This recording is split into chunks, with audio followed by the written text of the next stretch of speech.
Black coffee খান, নিয়মিত সুস্থ থাকুন, শরীরকে চাঙ্গা রাখুন।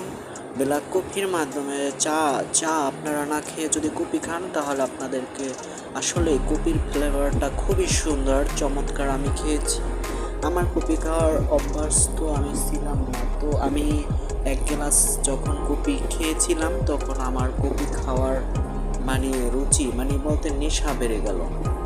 কফিটা আসলেই অনেক মজাদার টেস্ট। আপনারা চাইলে কিনে খেতে পারেন। চিনি নেবেন মোটামুটি 1 চামচ চিনি দিয়ে, তারপরে অল্প একটু অল্প পরিমাণ কফি নিয়ে খেয়ে দেখেন, খুবই টেস্ট। আপনাদের এই কফির স্বাদটা পেলে অবশ্যই বাজার থেকে অবশ্যই কিনে খাবেন। হ্যাঁ, gold gold coffee, MS coffee gold, অবশ্যই আপনাদের পছন্দ হবে।